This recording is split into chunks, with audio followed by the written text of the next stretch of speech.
मैं अजय चौहान आपका स्वागत करता हूं अपने YouTube channel Ajay learning hub में।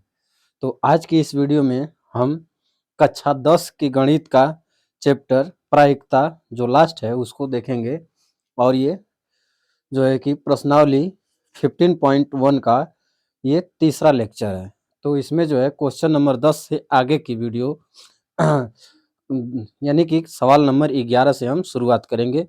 तो सवाल की शुरुआत करने से पहले आपको जो है एक मोटिवेशन है कि ये दुनिया भी बदलेगी, हर शख्स भी बदलेगा। ये दुनिया भी बदलेगी, हर शख्स भी बदलेगा, लोगों की जुबां का ये लफ्ज भी बदलेगा। मायूस ना हो ये परिंदे, घड़ियों के परिवर्तन में ये रुत भी बदलेगी और ये वक्त भी बदलेगा। तो मायूस नहीं होना चाहिए जीवन में कभी भी, हमेशा जो है हौसलों को बुलंद रखना चाहिए और आगे बढ़ना चाहिए। तो इसी के साथ जो है कि हम आगे बढ़ते हैं और आज जो है देखते हैं कितने सवाल हल होते हैं। कोशिश यही रहेगी कि कम से कम 10 सवाल जो है आपको हम इस वीडियो में कंप्लीट करा दें। तो देखिएगा सवाल नंबर 11। सवाल नंबर 11 क्या कहता है? तो सवाल नंबर 11 कुछ यूं है कि गोपी अपने जल जीव कुंड के लिए एक दुकान से मछली खरीदती है। यानी कुछ ऐसे मछली खरीदी, जल जीव कुंड मतलब जिसमें मछली को पाला जाता है, घर और में मछली खरीदती है। दुकानदार एक टंकी जिसमें 5 नर मछली और 8 मादा मछली, यानी एक पुरुष स्त्री समझ जाइए, 5 नर हैं और 8 मादा, यानी कुल मछलियों की संख्या कितनी होगी? 8 और 5 13 हो गई। में से एक मछली यादृच्छा उसे देने के लिए निकालती है। आकृति देख लीजिए। यादृच्छा का मतलब कि बिना भेदभाव के वैसे हाथ डालेगी और उसमें से एक मछली निकाल देगी। अब उसमें से नर मछली निकली या मादा मछली निकली, इसकी क्या प्रायिकता है कि निकाली गई मछली नर मछली है। ठीक ना? तो देखिए सवाल नंबर 11 क्या है? नर मछली नर मछली कितना है? 5। मादा मछली 8, यानी कुल मछलियां 8 और 5 13। तो ये जो है हमें कुल घटनाएं पता चल गया कि कुल घटनाएं कितनी हैं। तो कुल घटनाएं तो 13 है, 13 घटनाएं घटित होनी है। अब उसमें से हमें कौन सा प्रयोग चाहिए? तो यहाँ जो है एक बार बस निकाल लीजिए, ठीक ना? अब वो एक बार निकालने में किसकी प्रायिकता है कि नर मछली, ठीक है? तो नर मछली निकालने की प्रायिकता, नर मछली निकालने की प्रायिकता, नर मछली निकालने की प्रायिकता।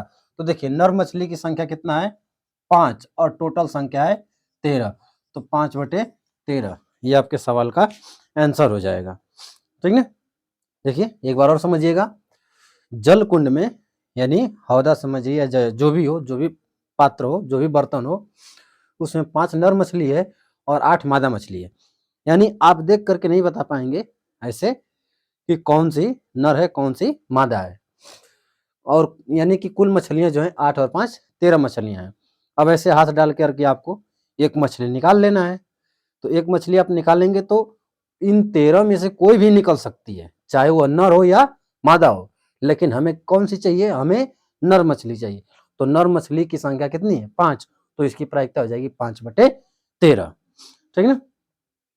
अब जो है बढ़ते हैं सवाल नंबर 12 की ओर। देखिएगा सवाल नंबर 12 क्या कहता है। कुछ जो है इस तरह से घड़ी टाइप बना दिया गया है और इसमें जो है 8 खाने हैं। 1 4 6 8 8 खाने बनेंगे, सब में अंक लिखा है 1 2 3 4 5 6 7 8। इस तरह से 8 खाने बने हैं और उसमें जो है एक सुई है। दिया है कि संयोग के एक खेल में एक तीर घुमाने एक तीर को घुमाया जाता है, ऐसे जो है घुमाया जाता है, जो विश्राम में आने के बाद संख्याओं 1, 2, 3, 4, 5, 6 और 7 और 8 में से किसी एक संख्या को इंगित करता है। यानी इसमें जो है ऐसे सुई बनी हुई है। अब इस सुई को जो है कि हमें घुमाना है।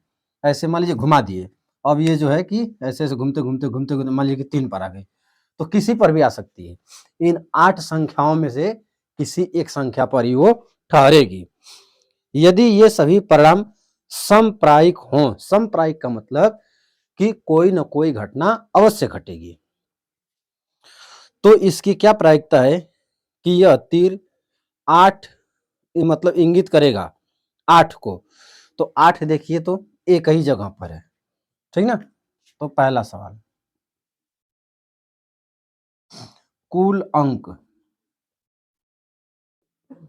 कुल अंक की कुल अंक की संख्या यहाँ है 8, ठीक ना।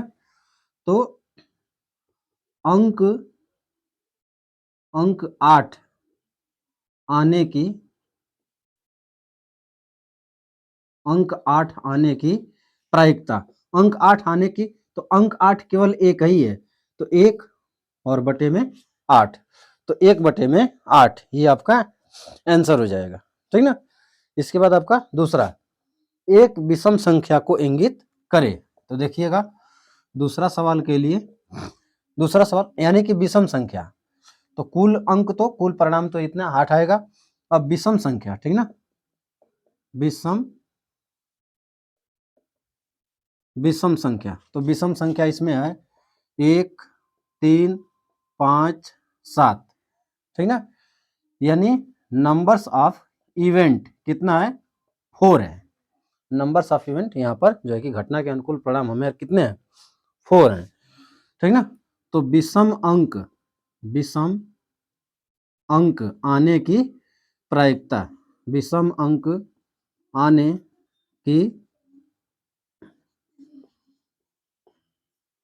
विषम अंक आने की प्रायिकता 4। विषम अंक कितने हैं, 1, 2, 3, 4, और कुल अंक कितने हैं 8 है, तो 4 बटे में 8 यानी कि 1/2, 1/2 आंसर हो जाएगा। इसके बाद तीसरा सवाल है, तीसरा सवाल है कि 2 से बड़ी संख्या को करेगा।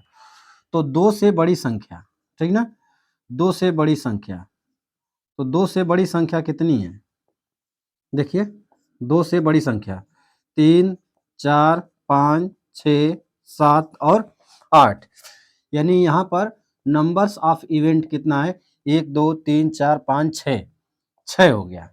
यानी 2 से बड़ी संख्या आने की प्रायिकता लिखेंगे, 2 से बड़ी संख्या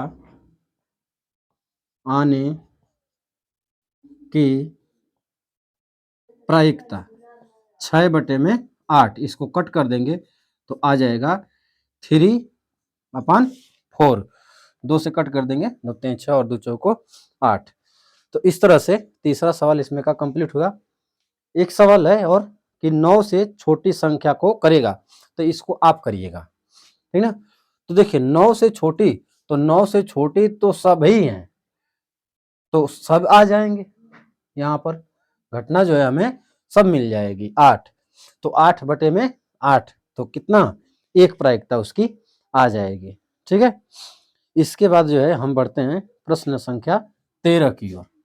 देखिएगा प्रश्न संख्या 13 में क्या है, तो आप प्रश्न संख्या 13 पढ़िए, समझिए उसको, और हम उसको पढ़ करके हल करते हैं।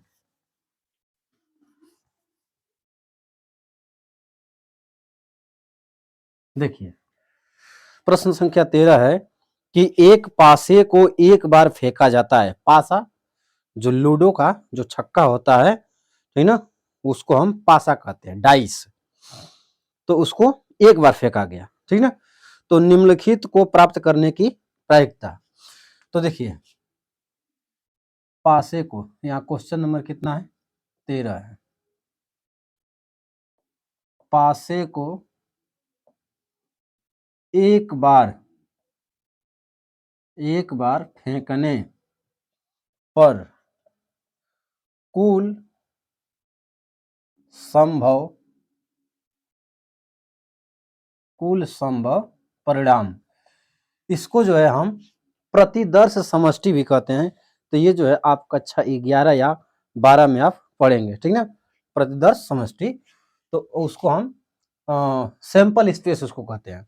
तो सामान्यतः करके हम जो है कि यस से दिखा देते हैं, ठीक ना। तो यहाँ अगर हम यस दिखाएं, यानी कि पासा पर 1 से 6 तक अंक होते हैं, 1 2 3 4 5 6। देखिए जब पासा उछालेंगे, जैसे मान लीजिए कि ये पासा है, तो 1 2 3 4 5 6, इस 6 फलक ऐसे होते हैं, 6 फलक पर 1 2 3 4 5 ऐसे 6 तक अंक लिखे रहते हैं। जैसे इस पर 1 लिखा है तो इस पर 6 लिखा है, इस पर 3, इस पर 4, इस पर 5, इस पर 2, ऐसे लिखा रहता है, ठीक ना। कुल यही अंक रहते हैं। यानी यहाँ परिणामों की संख्या यन यस कितना है, तो 6 है, ठीक ना।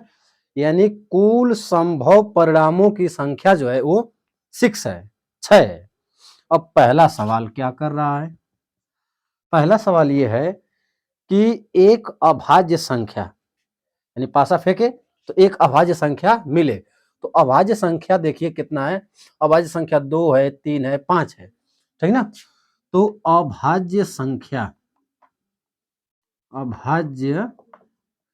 संख्या इसको हम कहेंगे, अभाज्य संख्या देखिए, अभाज्य संख्या 2 है, 3 है और 5 है। तो नंबर्स ऑफ इवेंट कितना हो गया, 3 हो गया, 1 2 3 यहाँ अभाज्य संख्याएं हैं। अभाज्य संख्याओं की संख्या कितनी है, 3 है। तो अभाज्य संख्या आने की प्रायिकता, यानी इन तीनों में से कोई आ जाए तो अभाज्य संख्या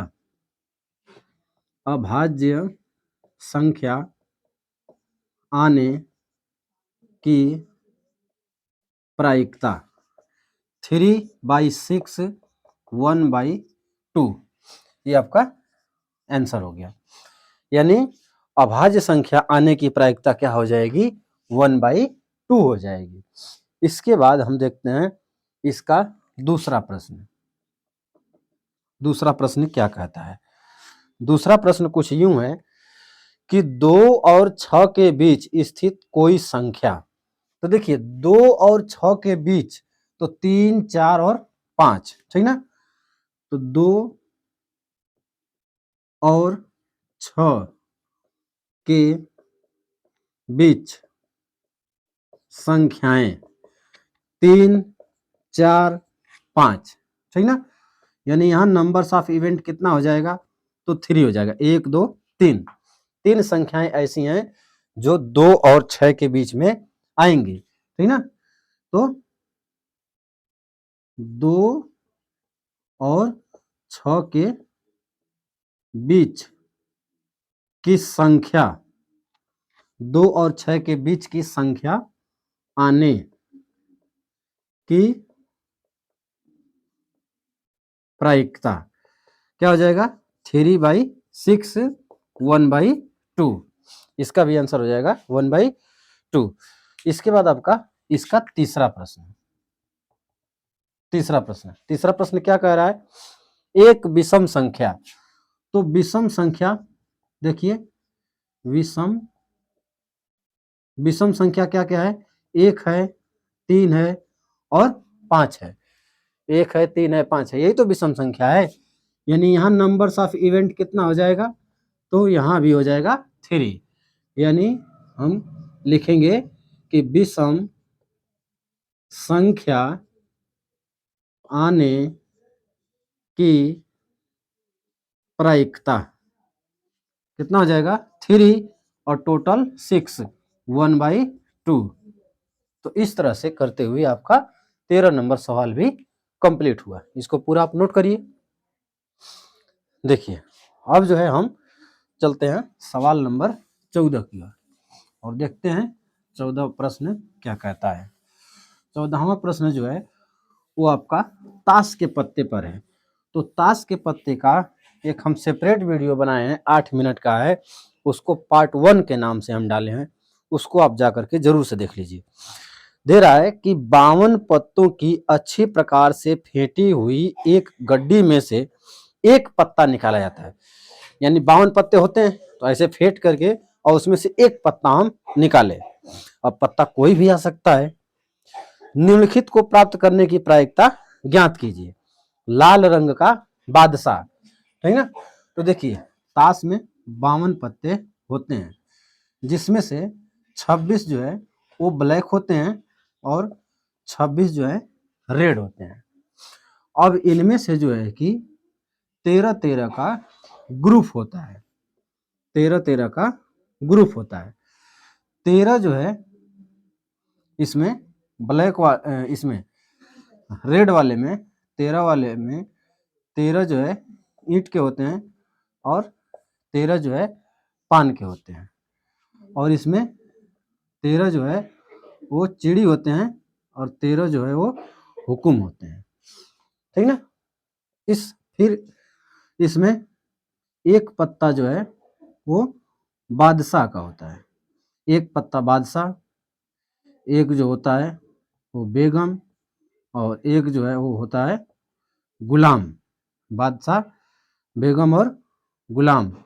और एक आपका होता है इक्का, ठीक ना। मतलब इस पर ए लिखा रहता है और इन तीनों पर फेस रहता है, ठीक ना। इन तीनों पर चेहरा रहता है। तो फेस कार्ड की संख्या कितनी? 3 हो गई, ठीक ना। और ये 4। और उसके बाद जो है कि 2, 3, 4, 5, 6, 7, 8, 9 और 10, ठीक ना। ये 9 पत्ते होते हैं।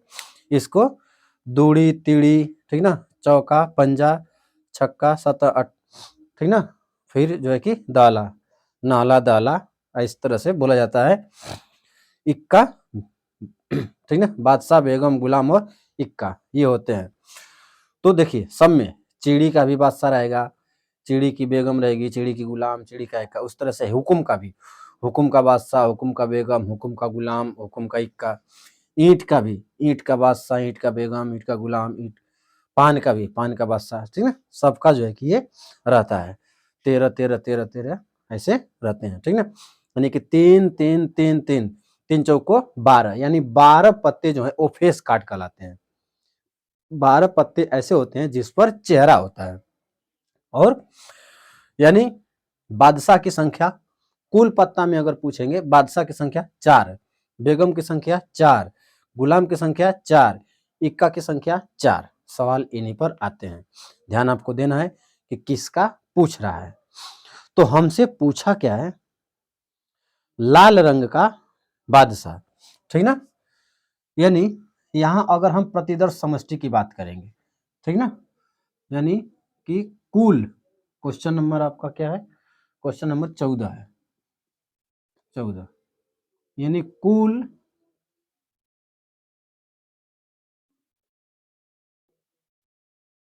कुल संभव परिणाम। तो कुल संभव परिणाम यहाँ तो 52 है, 52 पत्ते हैं। 52 पत्ते में से कोई भी पत्ता आ सकता है, यानी संभव परिणाम आपके कितने हो गए? 52, 52 हो गए। अब उसमें से हमको चाहिए कि लाल रंग का बादशाह। तो लाल रंग का बादशाह देखिए ईंट में भी रहेगा और पान में भी रहेगा। तो लाल रंग के बादशाह की संख्या 2 है। लाल रंग के बादशाह की संख्या 2, इसलिए लाल रंग का बादशाह आने की प्रायिकता 2/52, 1/26, ये हो जाएगा आंसर, इसका हो जाएगा। तो ये आप समझ गए होंगे। इसको अब हम इरेज करते हैं और बढ़ते हैं इसके दूसरे प्रश्न की ओर, ठीक ना। तो देखिएगा, ये आपका तो इसी का पहला हो गया, ठीक ना। अब देखते हैं इसमें दूसरा प्रश्न क्या पूछा है। दूसरा पूछा है एक फेस कार्ड अथवा तस्वीर वाला पत्ता। तो हम बताएं आपको, फेस कार्ड जो है 3 होते हैं, ठीक ना। ईंट में भी रहेंगे, हुकुम में भी रहेंगे, पान में भी रहेंगे, चिड़ी में भी रहेंगे। यानी कुल फेस कार्ड 12 होते हैं और उस 12 में से हमको बस कितना चाहिए, एक पत्ता चाहिए। यानी 12 में से कोई भी आ सकता है, ठीक ना। तो फेस कार्ड की संख्या, फेस कार्ड की संख्या 12, यानी फेस कार्ड आने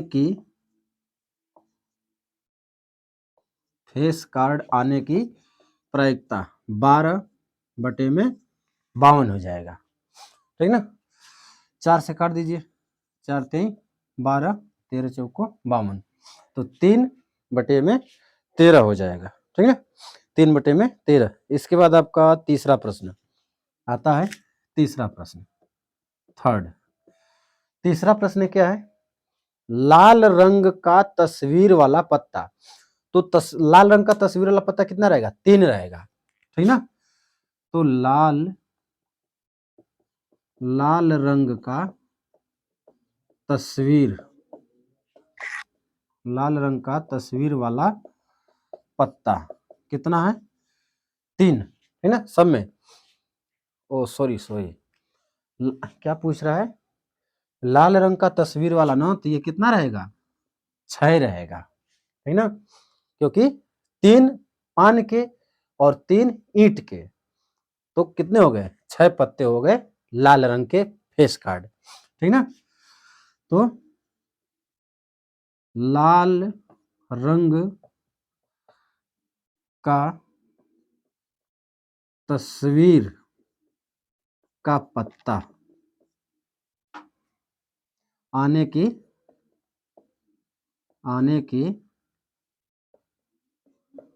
की प्रायिकता 6/52। तो इसको जो है कि हम काट देंगे 2 से, ये 3 और ये 26, 3/26 इसका आपका आंसर हो जाएगा, ठीक ना। समझ में आया। लाल रंग का तस्वीर वाला कितना होता है, 6 होता है, 3-3, ठीक ना। 3-3 फेस कार्ड सब में होते हैं, 3 रहेंगे चिड़ी के, 3 रहेंगे हुकुम के, 3 रहेंगे ईंट के, 3 रहेंगे पान के। इस तरह से फेस कार्ड कुल कितने, 12 हो जाते हैं। इसके बाद आपका चौथा प्रश्न है, पान का गुलाम। ये तो एकदम करेक्ट पूछ दिया। अब पान का गुलाम कितना रहेगा, तो पान का गुलाम एक ही रहेगा, ठीक ना। तो पान का गुलाम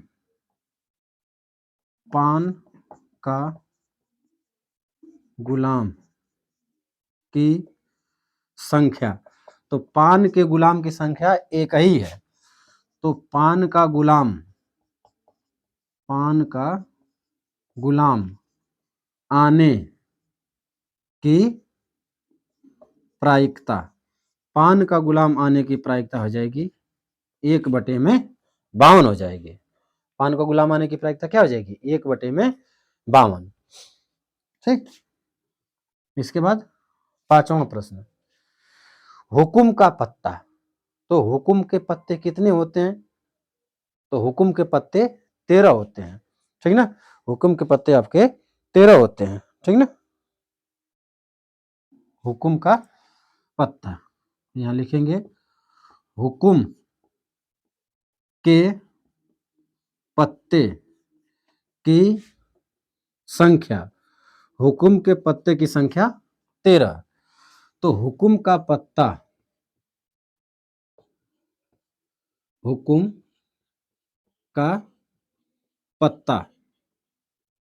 आने की प्रायिकता, हुकुम का पत्ता आने की प्रायिकता हो जाएगी 13/52, यानी 1/4, ठीक। इसके बाद बचा है लास्ट प्रश्न, छठवां प्रश्न है जो है, और छठवां प्रश्न है कि एक ईंट की बेगम। तो ईंट की बेगम तो एक ही रहेगी, तो क्या हो जाएगा, 1/52, ठीक ना। ईंट की बेगम कितनी रहेगी, एक ही रहती है। ईंट की एक बेगम रहेगी, एक बादशाह रहेगा, एक गुलाम रहेगा और एक इक्का रहेगा, ठीक ना। तो 1/52 कर लीजिएगा। इसके बाद इसको नोट करिए तो हम बढ़े अगले प्रश्न की ओर, क्वेश्चन नंबर 15 की ओर। देखिए अब जो है हम बढ़ते हैं क्वेश्चन नंबर 15। आप पढ़िएगा क्वेश्चन नंबर 15 क्या है, और हम भी जल्दी से जल्दी उसको पढ़ करके बताते हैं आपको।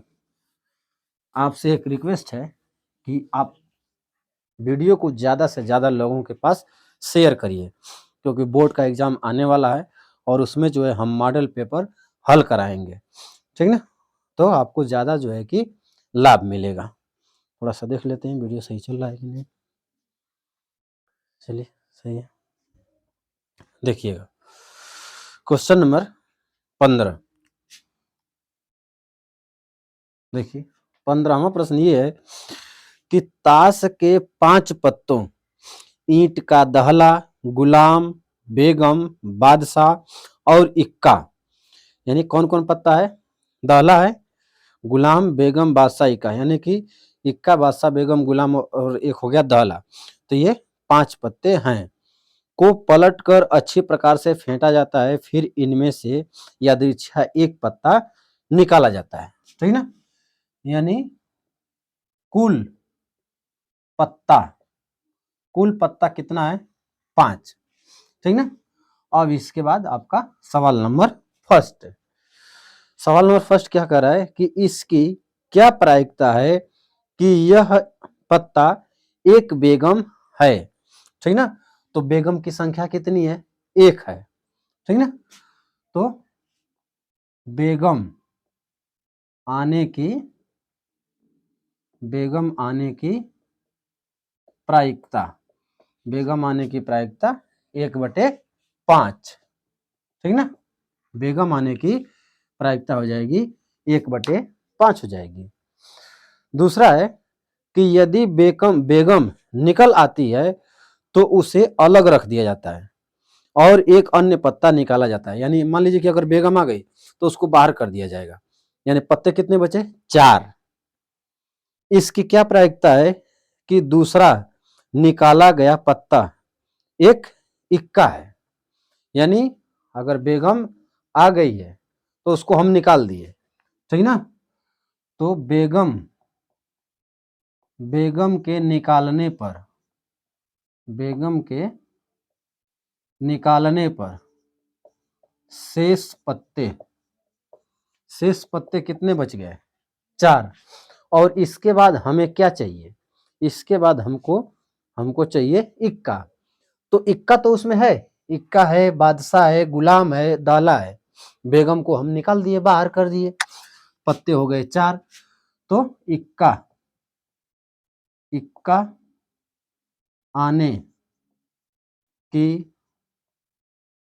प्रायिकता, इक्का आने की प्रायिकता 1/4 हो जाएगा। तो ये दूसरे का ए हो गया। अब दूसरे का बी, दूसरे का बी क्या कह रहा है कि यह एक बेगम है। अब देखिए बेगम को तो आप आ रहा है तो बेगम को निकाल के रख दिए, और फिर उसमें से खींचेंगे, सोचेंगे कि बेगम है, तो कहां से बेगम आएगी? नहीं आएगी। तो बेगम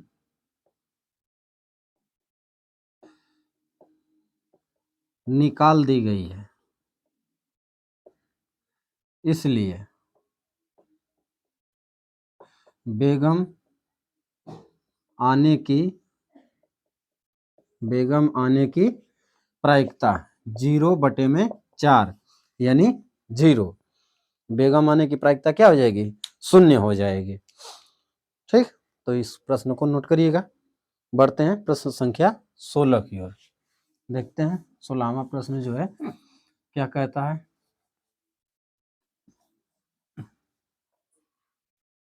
16 नंबर प्रश्न ये है, किसी कारण 12 खराब पेन 132 अच्छे पेनों में मिल गए हैं। यानी कुल पेन की संख्या, कुल पेन की, रुकिए ऐसे नहीं, अलग अलग लिखते हैं। अच्छे पेन कितने हैं? 132। खराब पेन 12। तो कुल पेन कितने हो गए? 4 4 और 1, 144 कलम कुल हो गए। केवल देखकर यह नहीं बताया जा सकता है कि कोई पेन खराब है या अच्छा है। इस मिश्रण में से एक पेन यादृच्छिक निकाला जाता है। निकाले गए पेन की अच्छा होने की प्रायिकता ज्ञात कीजिए। अब देखिए अच्छे पेन कितने हैं? 132। तो एक अच्छे पेन निकालने की प्रायिकता 132/144, इसको काट लिया जाएगा तो 4×3 = 12, 4×3 = 12 और नीचे भी 4×3 = 12 और 4×6 = 24, 3 से काटिए 11 और 3 से काटिए 12, 11/12 इसका आंसर आ जाएगा। ठीक ना। तो अब हम बढ़ते हैं क्वेश्चन संख्या आपका 17 की ओर। देखिएगा 17वां प्रश्न है। 17वां प्रश्न है 17 का पहला 17 का पहला 17 का पहला है कि 20 बल्बों के एक समूह में बल्ब है, 20 बल्बों के एक समूह में 4 बल्ब खराब हैं, यानी 20 गो में से 4 गो खराब है, यानी अच्छे कितने हैं? 16। ठीक ना। इस समूह में से एक बल्ब यादृच्छिक निकाला जाता है। इसकी क्या प्रायिकता है कि यह बल्ब खराब होगा? ठीक ना। यानी कुल बल्ब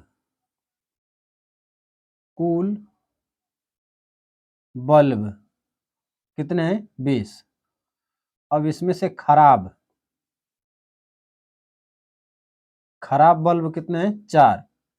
यानी अच्छे बल्ब कितने हैं? अच्छे बल्ब कितने हैं? तो 20 - 4 कर दीजिए, आ जाएगा 16। ठीक ना। अब एक बल्ब जो है इसमें से निकाला जाता है और क्या इसकी प्रायिकता है कि बल्ब खराब होगा। ठीक ना। तो एक खराब बल्ब निकालने की प्रायिकता 4 खराब है और टोटल संख्या 20 है, तो 4/20 यानी 1/5, 1/5 इसका आंसर हो जाएगा। ठीक ना। अब हम 17 का दूसरा देखते हैं। दूसरा कह रहा है कि मान लीजिए कि एक में से निकाला गया बल्ब खराब नहीं है और न ही इसे दोबारा बल्बों के साथ मिलाया जाता है। यानी देखिए हम यहाँ जो बल्ब निकाले हैं वह खराब बल्ब नहीं है, यानी अच्छा बल्ब है। अच्छा बल्ब कितने हैं? 16। अब उसको क्या किया गया कि उसको निकाल दिया गया, यानी अच्छे बल्ब कितने बच गए? 15 और कुल बल्ब कितने हो गए? 19 हो गए। ठीक ना। अब शेष बल्बों में से एक बल्ब यादृच्छिक निकाला जाता है। इसकी क्या प्रायिकता है कि यह बल्ब खराब नहीं होगा? ठीक ना। तो शेष अच्छे बल्ब कितने हैं? 15 और कुल बल्ब कितने हैं? 19। ठीक ना। यानी एक अच्छे बल्ब की प्रायिकता कितनी हो जाएगी? 15/19 हो जाएगी। एक अच्छे बल्ब की प्रायिकता जो है आपकी हो जाएगी 15/19 हो जाएगी। ठीक। इस तरह से आपका क्वेश्चन नंबर 17 भी कंप्लीट होता है। अब हम बढ़ते हैं क्वेश्चन नंबर 18 की ओर, इसको नोट करिएगा।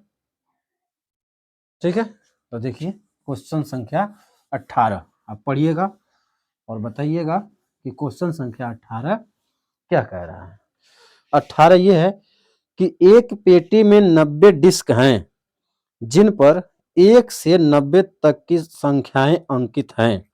90 डिस्क हैं, 1 से 90 तक, यानी कि एक पर लिखा 1, दूसरे पर 2, तीसरे पर 3, चौथे पर 4, पांचवें पर 5, इस तरह से करते हुए लिखा गया है।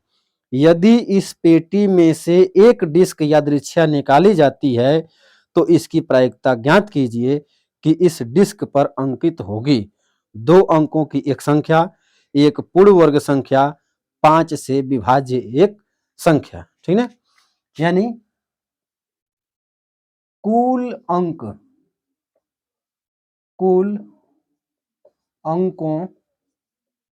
की संख्या, कुल अंकों की संख्या तो यहां 90 है।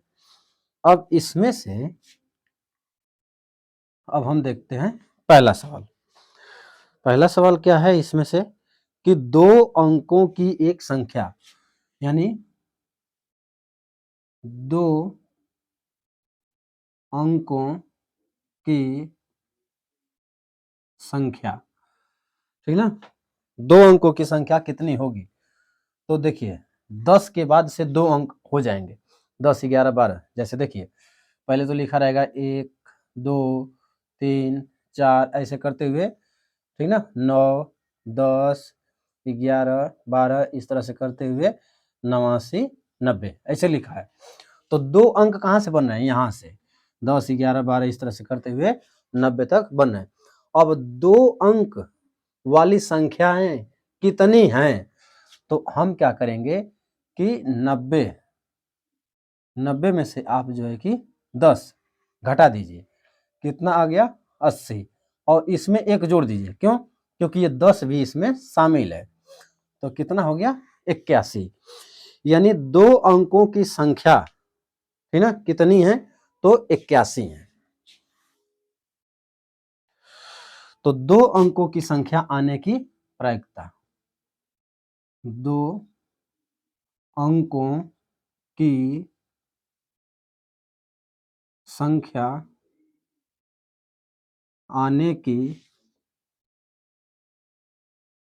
प्रायिकता 81/90, 9/10। ये आपका आंसर हो जाएगा इसका, 9/10। ठीक ना।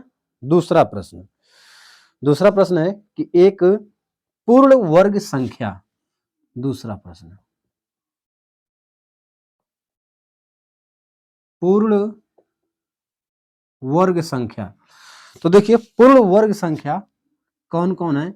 1, 4, 9, 16, 25 और 36, 64, सॉरी 49 भी तो है, 49, उसके बाद जो है कि 64 और 81, ठीक ना। तो ये जो है पूर्ण वर्ग संख्या है। अब इनकी संख्या कितनी है? तो नंबर्स ऑफ इवेंट लिख दीजिए, 1, 2, 3, 4, 5, 6, 7, 8, 9। तो यहाँ पूर्ण वर्ग संख्याओं की कितनी संख्याएं हैं? तो 9, ठीक ना। तो एक पूर्ण वर्ग संख्या वाली डिस्क निकलने की प्रायिकता 9/90। तो कितना आ जाएगा? 1/10 आ जाएगा।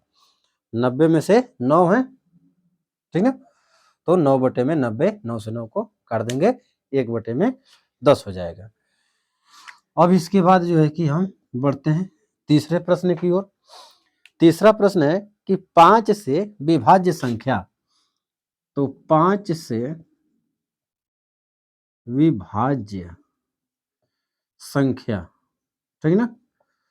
तो 5 से विभाज्य संख्या 5, 10, 15, 20, 25, 30, 35, 40, 45, 50, 55, 60, 65, 70, 75, 80, 85 और 90, ठीक ना। यानी 5 से ये विभाज्य संख्याएं हैं। अब इनकी संख्या कितनी है, नंबर्स ऑफ इवेंट। तो 1 2 3 4 5 6 7 8 9 10 11 12 13 14 15 16 17 18, कितना है 18। तो 5 से विभाज्य संख्या आने की प्रायिकता 18/90, 1/5। ठीक है, ये हो जाएगा आपका 1/5।